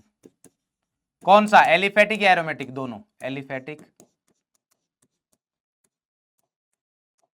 एंड एरोमेटिक, यही देते। तो ये 1 डिग्री एमीन का टेस्ट है, किसके लिए, 1 डिग्री एमीन के साथ। तो क्या होगा हमारे पास यहां पर, अगर आपको याद हो तो देखिए यहां पर PH या RNH2, आप मुझे बताइए, कमेंट करके भी बोल सकते हो आप, कमेंट करके बताइएगा कि RTR अभिक्रिया जो होती है, राइमर्टिमान अभिक्रिया, उसमें अपन क्या अभिकर्मक लेते हैं। जब फिनोल की राइमर्टिमान अभिक्रिया करते हैं तो हमारे पास क्या अभिकर्मक होता है, जो अभिकर्मक वहां पर होता है वही है। तो आप देखेंगे कि हमारे पास जब अपन ने करवाई थी हॉफमैन ब्रोमाइड निम्नीकरण, तो वहां पर हेलोफॉर्म वाले अभिकर्मक थे, और जब अपन करवा रहे हैं कार्बिलेमिन तो यहां पर हमारे पास RTR वाले अभिकर्मक है, और वो होता था हमारे पास CHCl3 और साथ में क्या था हमारे पास क्षार। तो यहां पर NaOH हो सकता है या फिर KOH वगैरह हो सकता है, कोई भी क्षार रहेगा। तो ये जब अपन अभिक्रिया करवाते हैं तो यहां पर हमारे पास ये कभी भी आपको अगर मिले तो इसका मतलब ये है कि यहां पर क्या मिलेगा, कार्बीन, क्या मिलेगा अपन को, कार्बीन मिलता है। तो इस अभिक्रिया का जो मध्यवर्ती है, इस अभिक्रिया का अगर आपसे कोई पूछे कि मध्यवर्ती क्या है, तो वो हमारे पास कार्बीन है। और जब ये बनता है कार्बन फॉर्मेशन जिसमें होता है वही हमारे पास RDS भी होता है, तो इसलिए हमारे पास मध्यवर्ती कार्बन होता है। ये कभी भी आएगा, RTR अभिक्रिया में भी कार्बन ही मध्यवर्ती होता है। तो यहां पर क्या बनेगा, PH और यहां पर क्या आता है R, और यहां पर क्या आएगा, ये आ जाएगा NC आइसोनाइट्राइल, इसीलिए इसको आइसोसाइनाइड बोलते हैं, आइसोनाइट्राइल। ये यहां पर बहुत ही सड़ी बदबू आती है, इसको बोलते हैं फाउल स्मेल, साथ में KCl वगैरह बनेगा, बट मेन चीज ये है हमारे पास। तो ये सिर्फ और सिर्फ कौन देता है, जो 1 डिग्री एमाइन होता है वही देता है, 2 डिग्री एमीन नहीं देगा, 3 डिग्री नहीं देगा। एरोमेटिक एलिफेटिक हो उससे कोई फर्क नहीं पड़ेगा, बस डिग्री हमारे पास क्या होना चाहिए, 1 होना चाहिए। नेक्स्ट है नाइट्रस अम्ल के साथ अभिक्रिया, तो ये अपन कर चुके हैं। नाइट्रस अम्ल के साथ अभिक्रिया मैं करवा चुका हूं जब अपन ने एल्कोहल फिनोल ईथर पढ़ा था तब, बट मैं वापस से करवा देता हूं कि जब अपन R NH2 की अभिक्रिया कराते हैं, मतलब जब हमारे पास क्या रहता है R NH2, मतलब जो एलिफेटिक है, कौन है, अगर हमारे पास एलिफेटिक है ये, और इसकी अभिक्रिया मैंने किसके साथ कराई, HNO2 के साथ, ये क्या है नाइट्रस, HNO2 के साथ अपन अभिक्रिया करवा रहे हैं, तो यहां पर हमारे पास क्या बनता है, यहां पर जब आप बात करोगे तो टेम्परेचर 0 से 5 ही रखिए, चाहे कोई दिक्कत नहीं है, और HNO2 रहेगा, या फिर हमारे पास ये आ सकता है कि NaNO2 प्लस क्या है HCl। तो जब ये अभिक्रिया कराओगे तो हमारे पास यहां पर जो प्रोडक्ट बनता है वो बनता है ROH, क्या बनेगा, एल्कोहल बनेगा, और साथ में N2 गैस निकलेगी, साथ में कौन सी गैस निकलेगी, N2, जब क्या है हमारे पास एलिफेटिक है। बट अगर ये एलिफेटिक नहीं हुआ और ये NH2, ध्यान रखना ये 1 डिग्री होना चाहिए, 1 डिग्री एमीन ही है, और यहां पर भी अगर देखोगे तो ये भी क्या है 1 डिग्री, बट ये जो एमीन है वो कौन सा है, एरोमेटिक, ये कौन सा है, एरोमेटिक। तो जब आप 1 डिग्री एरोमेटिक एमीन के साथ अभिक्रिया कराओगे, वही सेम है हमारे पास HNO2 दे दिया, या फिर NaNO2 प्लस HCl दे दिया। तो इसके साथ जब आप अभिक्रिया कराओगे, और टेम्परेचर कितना है, 0 से 5 डिग्री सेंटीग्रेड ये, या फिर आप बोल सकते हो 273 से 278 केल्विन, एक ही बात है। तो जब आप इसके साथ अभिक्रिया कराओगे तो इसमें मजे की बात यह है कि यहां पर जो उत्पाद बनेगा वो बनता है PHN2 प्लस Cl माइनस, ये है डाइएजोनियम सॉल्ट, और ये स्टेबल होता है कब, जब 0 से 5 रखते हैं। अगर 0 से 5 से आपने टेम्परेचर बढ़ा दिया तो फिर ये N2 गैस निकल जाती है, क्योंकि N2 दुनिया का मतलब सबसे अच्छे लिविंग ग्रुप में से एक है, तो इसलिए ये यहां से निकल जाएगा। बात समझ में आ गई, तो ये बहुत इंपॉर्टेंट है, इसकी अपन आगे अभिक्रिया करेंगे, डाइजीनियम सॉल्ट की अपन आगे अभिक्रिया करेंगे, पहले भी करवाई हुई है, क्लियर। तो अब हमारे पास एक जो यहां पर आती है उसके बाद अपन बेंजीन रिंग की अभिक्रिया पढ़ेंगे, वो है एरिल सल्फोनिक क्लोराइड से। क्या है हमारे पास, एरिल सल्फोनिक क्लोराइड, जिसको अपन क्या बोलते हैं, हिंसबर्ग अभिकर्मक। हिंसबर्ग अभिकर्मक पूछा गया है डायरेक्टली, क्या होता है, PH double bond O Cl, ये होता है हमारे पास हिंसबर्ग अभिकर्मक। तो होता क्या है कि जब हमारे पास 1 डिग्री लेते हैं, यहां पर क्या कर रहा हूं, 1 डिग्री एमीन, तो 1 डिग्री एमीन के साथ जब आप अभिक्रिया करोगे तो RNH2, यहां पर क्या आ गया, RNHH, ये 1 डिग्री एमीन है, इसके साथ मैंने अभिक्रिया कराई ClS डबल बॉन्ड O, और यहां पर क्या है PH। तो इसके साथ जब अपन अभिक्रिया कराएंगे तो हमारे पास होगा क्या, यहां से वही Cl और H जाएगा, तो क्या बनेगा RNH, और यहां पर आ गया S double bond O PH। अब ये जो हाइड्रोजन ये अम्लीय है, इस वजह से ये जो उत्पाद बन रहा है ये क्षारीय माध्यम में विलय होता है, क्षारीय विलयन में क्या है, विलय। क्यों, क्योंकि ये अम्लीय हाइड्रोजन है तो ये निकल जाएगा, यहां पर आयन बनेगा, उसकी वजह से वो विलय हो जाता है। यहीं पर अगर मान लीजिए मैं ये अभिक्रिया कराता हूं 2 डिग्री एमीन के साथ, किसके साथ कराता हूं, अगर मान लीजिए मैं ये अभिक्रिया कराऊं 2 डिग्री एमीन की अभिक्रिया करवाई मैंने, तो 2 डिग्री एमीन क्या होता है, RN, यहां पर आ गया H, यहां पर आ गया R, और इसकी अभिक्रिया कराई मैंने ClS double bond O PH के साथ। तो जब मैं इसके साथ अभिक्रिया करवाऊंगा तो हमारे पास क्या बनेगा, यहां से HCl गया, क्या बना RNR, और क्या आ गया S double bond O PH। क्या यहां पर अम्लीय हाइड्रोजन है, नहीं, यहां तो अम्लीय हाइड्रोजन था, यहां पर अम्लीय हाइड्रोजन नहीं है, तो ये क्षारीय माध्यम में या क्षारीय विलयन में अविलय रहता है, कैसा रहता है, अविलय, क्लियर। और लास्ट हमारे पास जो यहां पर आती है वो है 3 डिग्री एमीन के साथ जब आप अभिक्रिया कराओगे तो यहां पर क्या हो रहा है, RN, ये आ गया R, ये R, जो हाइड्रोजन अभी तक निकल रहा था Cl के साथ, क्या वो यहां पर है, नहीं, क्या वो यहां पर है, नहीं है, तो इसका मतलब ये है कि यहां नो रिएक्शन आएगी। तो ये जो अभिक्रिया है, ये हिंसबर्ग जो टेस्ट है, हिंसबर्ग अभिकर्मक के साथ जो अपन अभिक्रिया कराते हैं, 1 डिग्री 2 डिग्री 3 डिग्री एमाइन को डिफरेंशिएट सेपरेट करने के काम आता है, अलग अलग पहचानने के काम आता है। 1 डिग्री एमीन में रिएक्शन होगी और क्षारीय माध्यम में विलय भी होगा, 2 डिग्री में अभिक्रिया तो होगी बट क्षारीय माध्यम में अविलय, इसका मतलब 2 डिग्री, और 3 डिग्री अभिक्रिया ही नहीं करेगा, क्लियर? तो इस तरीके से पहचान सकते हैं।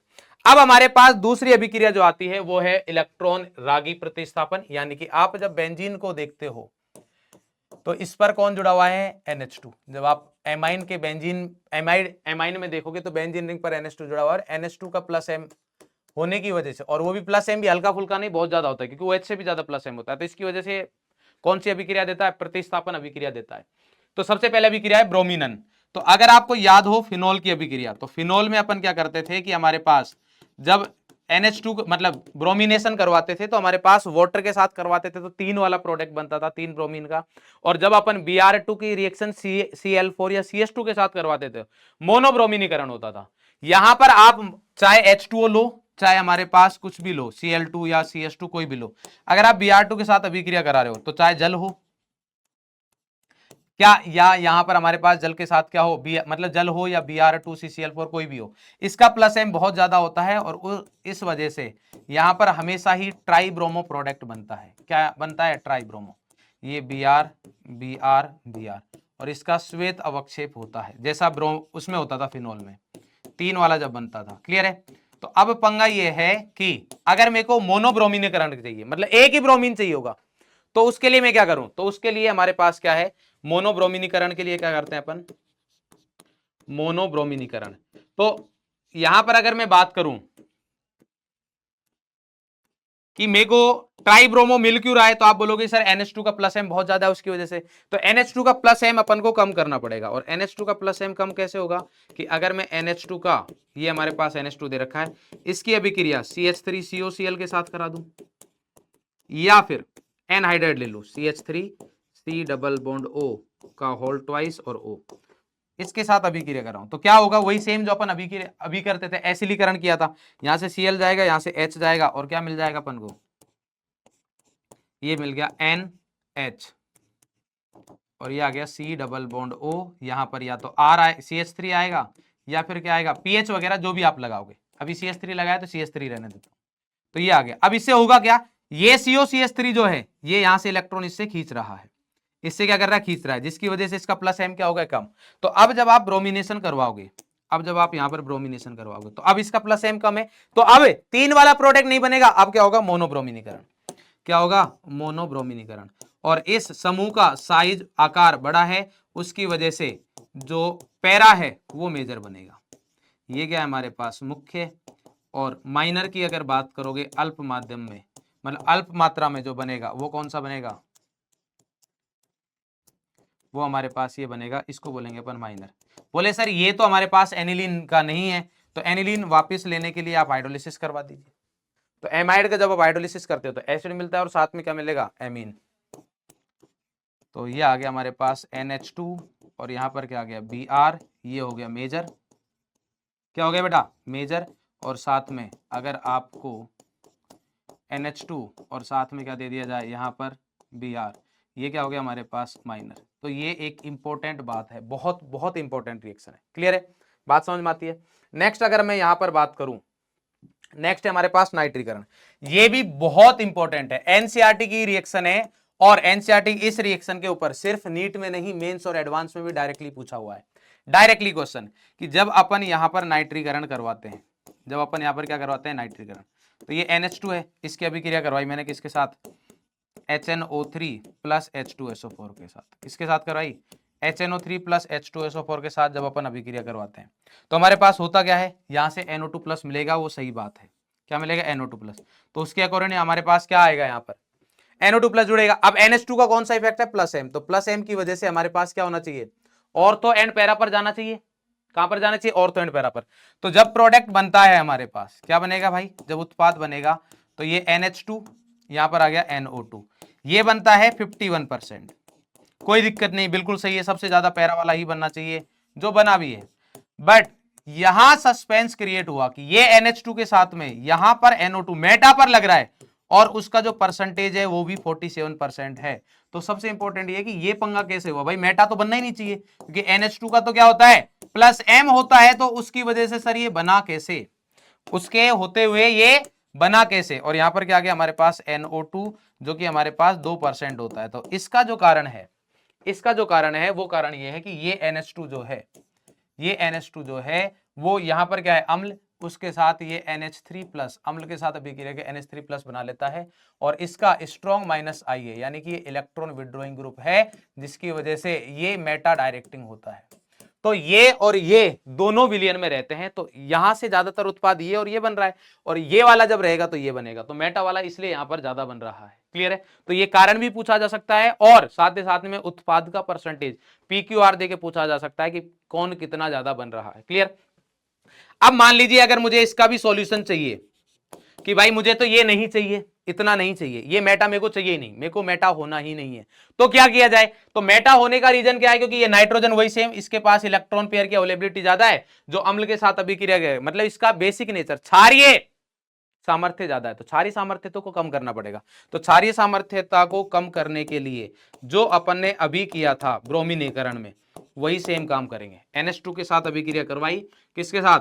वही CH3 C double bond O Cl के साथ, या फिर एनाइडेड के साथ RC डबल बॉन्ड O और इसका होल ट्वाइस, और यहां पर क्या आ गया O। जब इसके साथ अभिक्रिया कराऊंगा तो वही सेम, यहां से H, यहां से Cl जाएगा या एनाइडेड जाएगा, तो यहां पर क्या बनेगा? ये बना NH C double bond O CH3। अब क्या होगा? ये इस नाइट्रोजन के लोन पेयर अब क्या बन गया? एमाइड। ये क्या है? एमीन। जो अपन ने जीओसी में पढ़ा है कि एमीन की क्षारीय सामर्थ्यता एमाइड से बहुत ज्यादा होती है। एमाइड तो बहुत गंदा बेस है।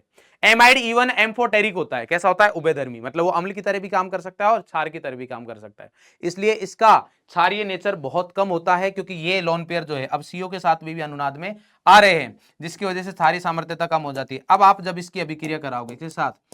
HNO3 और H2SO4 के साथ, तो इसका अभी भी प्रभाव तो प्लस एम ही है, क्योंकि इसके पास क्या है? Lone pair. बट अब हमारे पास ये अम्ल क्षार अभिक्रिया नहीं करता है, और यहां पर NHCOCH3 के साथ में ये NO2 क्या बनेगा? मेजर।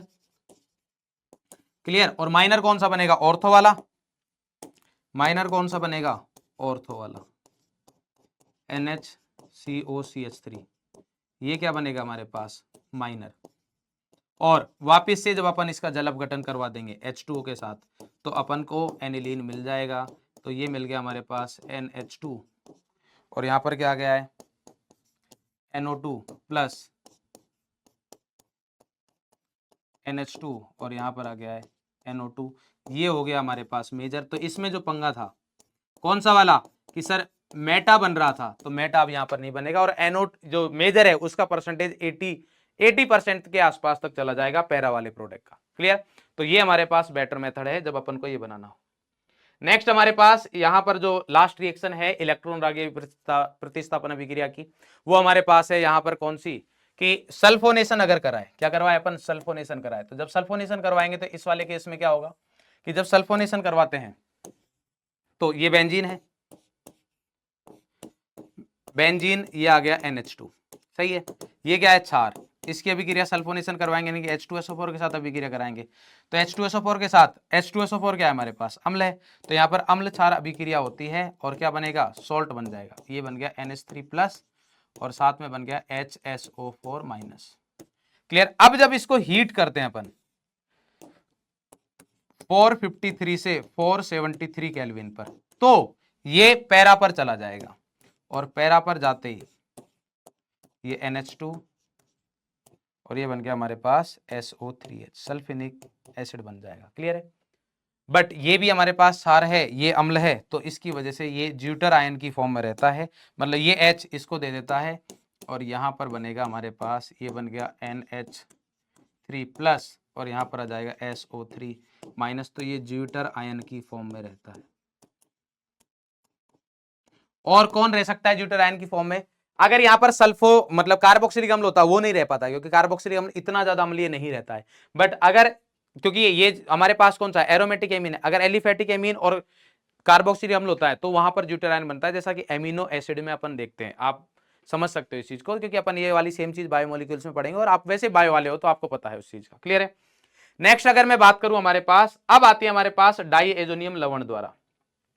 तो डाइएजोनियम लवण अपन ने अभी थोड़ी देर पहले पढ़ा था कि बेंजीन डाइएजोनियम सॉल्ट हमारे पास बनता है। तो बेंजीन डाइएजोनियम सॉल्ट की पहले अपन बात करते हैं नाइट्रोजन प्रतिस्थापन अभिक्रिया, जो कि अपन ज्यादातर पढ़ चुके हैं। तो नाइट्रोजन प्रतिस्थापन अभिक्रिया की अगर मैं बात करूं तो पहले आएगी हमारे पास सैंडमेयर अभिक्रिया। N2 प्लस और यहाँ पर Cl माइनस। तो सेंड मेयर अभिक्रिया में क्या आएगा हमारे पास कि अभिक्रिया की अगर मैं कर रहा हूँ Cu2X2 और साथ में आ गया HX, जहां पर X क्या है ClBr, तो इस अभिक्रिया को बोलते हैं सेंड मेयर अभिक्रिया। तो यहां पर क्या मिलेगा अपन को X और साथ में N2, तो N2 का प्रतिस्थापन हो रहा है, इसलिए इसको क्या बोल रहे हैं नाइट्रोजन प्रतिस्थापन अभिक्रिया। ये कौन सी है सेंड मेयर अभिक्रिया।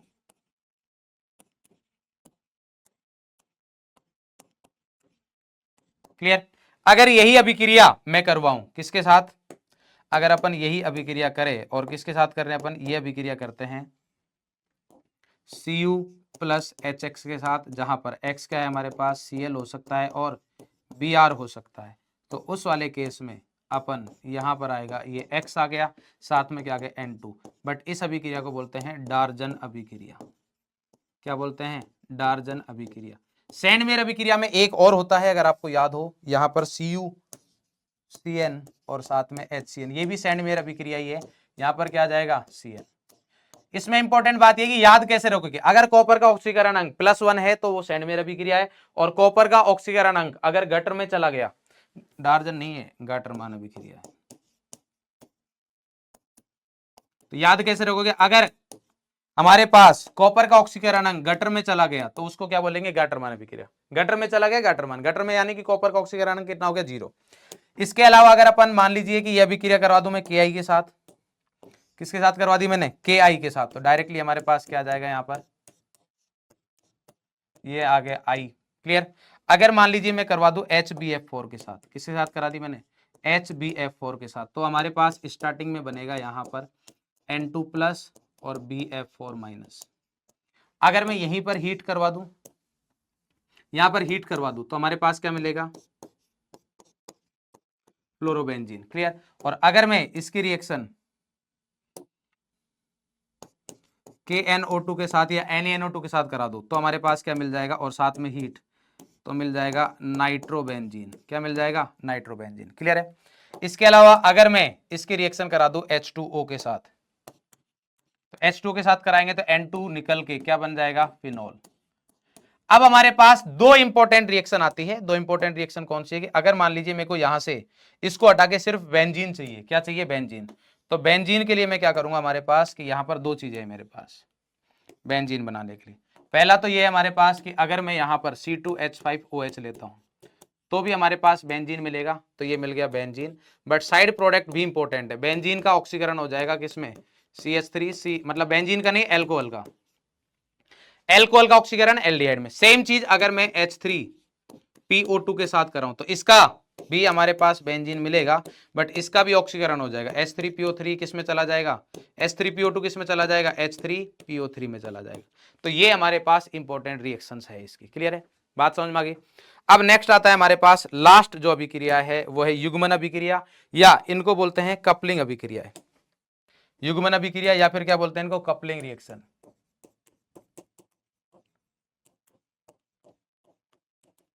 युग्मन अभिक्रिया या फिर इनको क्या बोलते हैं अपन कपलिंग रिएक्शन बोलते हैं। युग्मन अभिक्रिया या फिर इनको क्या बोलते हैं अपन कपलिंग रिएक्शन बोला जाता है।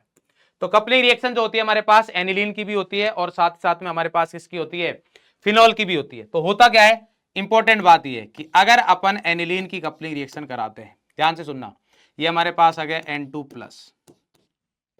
N2 प्लस की अगर आप स्ट्रक्चर देखोगे तो स्ट्रक्चर बता देता हूं, इस तरीके से रहती है N2 प्लस और साथ में Cl माइनस, ये डाइजीनियम सॉल्ट है। इसकी रिएक्शन अगर आप करा रहे हो एनिलीन के साथ, एनिलीन कैसा रहता है क्षार, तो जब क्षार के साथ अभिक्रिया कराओगे, मतलब जब एनिलीन के साथ कपलिंग रिएक्शन कराओगे, तो उस वाले केस में हमारे पास होगा क्या कि यहां पर अम्लीय माध्यम लिया जाता है। क्या लिया जाता है अम्लीय माध्यम। ऐसा नहीं कि अम्लीय माध्यम स्ट्रॉन्गली अम्लीय ले रहे हैं, बट थोड़ा अम्लीय माध्यम रहता है। क्लियर है। तो अगर अम्लीय माध्यम लोगे तो हमारे पास ये बनेगा, और क्या बनेगा यहां से H, यहां से सॉरी यहां से H और यहां से Cl चला जाता है। ये बॉन्ड कैसे घूमेगा इस तरीके से, तो नाइट्रोजन इसको इलेक्ट्रॉन देगा और यहां पर मतलब कपलिंग रिएक्शन हो जाएगी, दोनों जुड़ जाएंगे। ये आ गया हमारे पास N डबल बॉन्ड N और यहां पर आ गया, ये आ गया हमारे पास NH2। इसका जो कलर रहता है वो आता है येलो कलर, ये एजो कंपाउंड। क्लियर है। अगर यही रिएक्शन बेंजीन डाइजीनियम सॉल्ट की अपन कपलिंग रिएक्शन और कौन देता है, वही सेम प्लस, यहाँ पर आ गया Cl माइनस। ये सेम अभिक्रिया फिनॉल भी देता है। कौन देता है? फिनॉल। फिनॉल में मतलब फिनोक्साइड आयन वगैरह बनेगा। अब यहां पर क्या होगा, यहां पर जो ये फिनॉल कैसा रहता है? अम्लीय। तो याद कैसे करोगे? जब क्षार के साथ हो रही है तो अम्लीय माध्यम, जब अम्ल के साथ हो रही है तो यहां पर क्या रहता है? थोड़ा माइल्ड क्षारीय माध्यम रहता है। क्लियर? तो यहां पर भी वही अभिक्रिया होगी हमारे पास। क्या होगा? कपलिंग रिएक्शन हो जाएगी, एन डबल बॉन्ड एन, वैसे बॉन्ड घूमेंगे और यहां पर क्या आ गया? OH। O फॉर ऑरेंज, तो यहां पर ऑरेंज कलर आएगा, ऑरेंज कलर। यहां पर कैसा रहता है हमारे पास? ऑरेंज कलर रहता है। तो ये हमारे पास इंपॉर्टेंट रिएक्शन। अगर बाई चांस आपको ऐसा दे दिया जाए कि सर फिनॉल की जो पैरा पोजीशन है ये OH और यहां पर क्या दे दिया? CH3 दे दिया, ये फिनॉल की पैरा पोजीशन है। ये अगर हमारे पास यहां पर पूरी तरीके से, मतलब यहां पर पैरा पर तो ये लगा दिया और N2 प्लस के साथ रिएक्शन करे Cl माइनस के साथ, तो क्या होगा?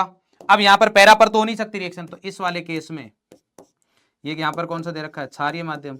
तो इस वाले केस में जो अभिक्रिया है वो इसके ऑर्थो पोजीशन पर हो जाएगी, एन डबल बॉन्ड एन। तो ऑर्थो पर हमारे पास कपलिंग रिएक्शन हो जाएगी। क्लियर है? क्योंकि OH ऑर्थो पैरा डायरेक्टिंग है। सेम चीज हमारे पास यहां पर भी होती है। जब हमारे पास एनिलीन की अगर पैरा पोजीशन बुक है तो एनिलीन की ऑर्थो पर हो जाएगी अगर इसके साथ कपलिंग रिएक्शन हो रही है। क्लियर है? इसी के साथ हमारा जो ये चैप्टर है वो कंप्लीट होता है। ग्रे कार्य में आपको शॉर्ट नोट्स बनाने हैं।